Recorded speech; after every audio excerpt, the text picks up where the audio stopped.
Story के starting में हमें 10 साल का आर्ट मीटियर नाम का एक बच्चा दिखाया जाता है जिसके पेरेंट्स काफी एवरेज एंड नॉर्मल थे। लेकिन आर्ट मीटियर अपनी लास्ट लाइफ में एक हीरो था जिसका नाम बारबाडोस था। वो इतना ज्यादा पावरफुल था कि उसकी पावर देख के लोग उसे डीमन लॉर्ड करके बुलाने लगे थे और लोगों के लिए तो वो एक भगवान बन गया था। लोग उसे इंसान समझना बंद ही कर दिए थे।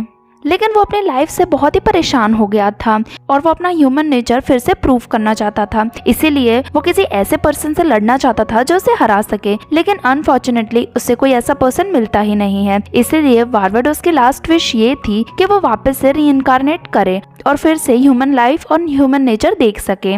अब जिस टाइम में उसने रीइंकार्नेशन किया उस टाइम में मैजिकल पावर्स बहुत कम होने लगी थी, लेकिन फिर भी उसके पास बहुत ही स्ट्रॉन्ग फिजिकल कैपेबिलिटी थी। साथ ही उसके पास अपनी लास्ट लाइफ की पावरफुल मैजिक भी था। लेकिन उसका बस एक ही सपना था, उसे बस ऐसा दोस्त बनाना था जो उसे अच्छी तरह से समझ सके, क्योंकि उसकी लास्ट लाइफ में उसका एक भी दोस्त नहीं था। लेकिन जब जब वो लोग उसे दोस्ती करने जाता था लोग उसे क्रीपी समझ के उससे दूर भाग जाते थे, क्योंकि लास्ट लाइफ में वो एक डीमन लॉर्ड था। इसीलिए उसकी सोशल स्किल बिल्कुल भी अच्छी नहीं थी और उसे दोस्त बनाना नहीं आता था। इसलिए बार बार कोशिश करने पर भी कोई भी उसका दोस्त बनने के लिए तैयार नहीं होता था, जिससे वो थोड़ा सा गुस्से में आ जाता था और हमेशा अपना गुस्सा निकालने के लिए वो जंगल की तरफ चला जाता था और वहाँ पर चीजें बर्बाद करके अपना गुस्सा निकालता था।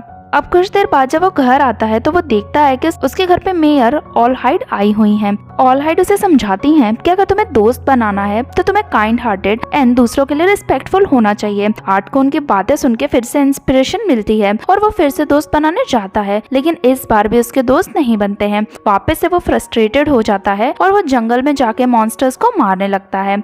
लेकिन तभी उसे एक लड़की की आवाज सुनाई देती है जो कि किसी को मदद के लिए बुला रही थी। आर्ट जल्दी से उठ के उसके पास जाता है और वहाँ वो देखता है कि एक छोटी एल्फ लड़की है, वो कुछ एंशिएंट वुल्फ से लड़ रही है। उसे लगता है कि वो लड़की उनसे लड़ नहीं रही है बल्कि उन पर अपना गुस्सा निकाल रही है, क्योंकि उसके लिए तो बीस्ट बहुत ही लो लेवल पे थे। यहाँ पर वो लड़की भी अपनी पावर का यूज करके उन वुल्फ को एशेस में कन्वर्ट कर देती है। अब वो लड़की आर्ट को भी देख लेती है, इसीलिए आर्ट उसके पास जाता है और उसे प्रेज करने की कोशिश करता है, लेकिन गलती से वो उसे प्रेज करने की जगह क्रिटिसाइज कर देता है, जिससे वो लड़की थोड़ा सा गुस्सा हो जाती है। अब सब कुछ उसके अगेंस्ट में था, फिर भी आर्ट उस लड़की से पूछता है कि क्या वो उसकी फ्रेंड बनेगी, जिससे वो उसे ना बोल के वहाँ से भाग जाती है, जिससे आर्ट बहुत ही ज्यादा कंफ्यूज होता है। अब यहाँ हमें पता चलता है कि वो लड़की अपनी पूरी लाइफ दूसरों से बुली हुई है और उसके दोस्तों ने हमेशा उसे बिट्रे किया है। अब जब आर्ट घर जाता है तो वो वहाँ देखता है कि ऑलहाइड उसके पेरेंट्स को बाय बोल रही है। वहीं हमें पता चलता है कि वो जो लड़की थी वो ऑलहाइड की ही बेटी थी और उसका नाम अरीना था।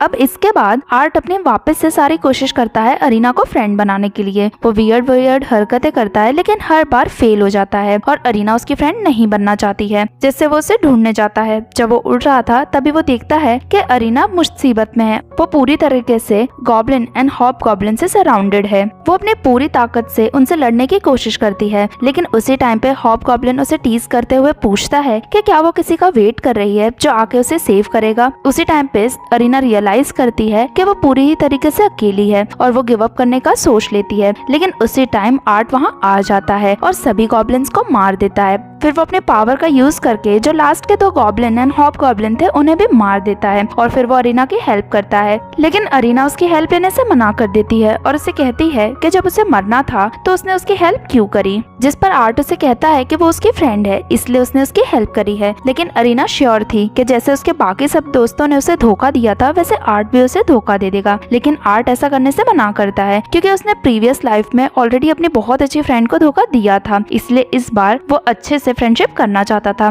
फाइनली अरीना भी उसका फ्रेंडशिप का प्रपोजल एक्सेप्ट कर लेती है। अब स्टोरी कुछ साल आगे जाती है जहां हम देखते हैं कि अरीना और आर्ट ने एक मैजिक स्कूल में एडमिशन ले लिया है, जहां पे वो हेडमास्टर से मिलते हैं जिनका नाम गोल्ड होता है। जहां पे हेडमास्टर आर्ट को रिटन एग्जाम लेने के लिए कहते हैं। पहले उसे लग रहा था कि उसे ये एग्जाम नहीं देनी पड़ेगी क्योंकि ऑलरेडी उसने बचपन में ये एग्जाम दे दी थी, फिर भी हेडमास्टर के कहने पे वो एग्जाम देता है। लेकिन जब रिजल्ट आता है तो वो शॉक रह जाता है क्योंकि उसे बिल्कुल 0 मार्क्स मिले थे। आर्ट ने जो सारे क्वेश्चन के आंसर करे थे वो इनकरेक्ट थे, क्योंकि उसने अपने 3000 साल पुराने नॉलेज के बेस पर ये सारे आंसर्स लिखे थे और तब से मैजिक अभी बहुत ही चेंज हो चुका है। फिर भी हेडमास्टर उसे प्रेज करते हैं और उसे अपना मॉडर्न मैजिक इम्प्रूव करने के लिए कहते हैं। उसके बाद गोल्ड सभी बच्चों को अनाउंस करता है कि आर्ट के जो पेरेंट्स हैं वो लेजेंडरी मेज हैं जिनका नाम जैक एंड कार्ला है। उन्होंने एक बहुत ही इविल गॉड को हराया भी है। उसके बाद जब आर्ट क्लास में जाता है तो वो बहुत ही ज्यादा कंफ्यूज हो जाता है क्योंकि सारे ही बच्चे उसके फ्रेंड्स बनना चाहते थे क्योंकि उसके पेरेंट्स इतने फेमस जो थे और सभी उसका अटेंशन लेने की कोशिश करते हैं। लेकिन तभी वो देखता है कि कुछ बच्चे एक लड़की को बुली कर रहे हैं। जब अरीना ये चीज देखती है तो वो उन्हें रोकने की कोशिश करती है, लेकिन तभी वो बुली सामने आके खुद को इंट्रोड्यूस करता है। उसका नाम एल्राडो होता है जो कि एक बहुत ही नोबल फैमिली से बिलोंग करता है और वो लड़की के पेरेंट्स एल्राडो के घर पे मेड्स थे, इसीलिए उसे ऐसा लगता है कि वो जैसे चाहे वैसे उस लड़की को ट्रीट कर सकता है और कोई भी उससे कंप्लेन नहीं करेगा। आर्ट एल्राडो से कहता है कि उसे उस लड़की से माफी मांगनी चाहिए, लेकिन ऐसा सुनते ही एल्राडो को तो और भी ज्यादा गुस्सा आ जाता है। उसे लगता है कि आर्ट ऐसे ही कोई कॉमन स्टूडेंट है जो अपने पेरेंट्स के फेम पे कुछ ज्यादा ही उछल रहा है, जिससे वो उसे ड्यूल के लिए चैलेंज करता है।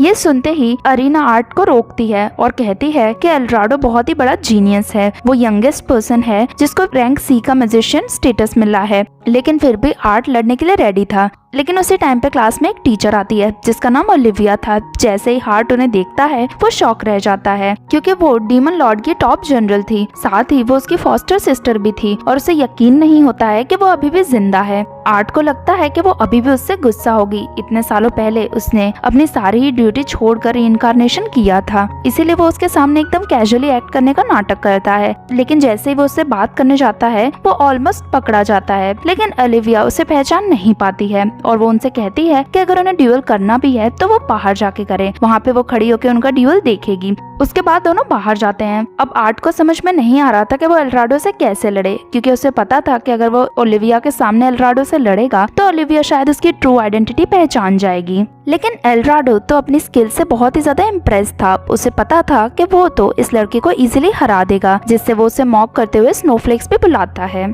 अब बिना टाइम वेस्ट करे एल्राडो एक पावरफुल फ्लेम स्पेल कास्ट करता है, लेकिन आर्ट जल्दी से एक शील्ड बना के उसे ब्लॉक कर देता है और फिर वो एल्राडो को कहता है कि ऐसा स्पेल तो कोई बच्चा भी कास्ट कर सकता है, जिससे वो बहुत ही ज्यादा गुस्से में आ जाता है। फिर वो अपने स्पेल की इंटेंसिटी बढ़ाकर और उसे मेगा फ्लेयर कहता है, लेकिन आर्ट फिर से उसे ब्लॉक कर देता है और फिर वो एल्राडो से कहता है कि तुम अपने लो लेवल स्पेल को बड़े बड़े नाम देके उन्हें ग्रेट बनाने की कोशिश कर रहे हो, जिससे एल्राडो को सभी बच्चों के सामने ह्यूमिलिएटेड फील होता है।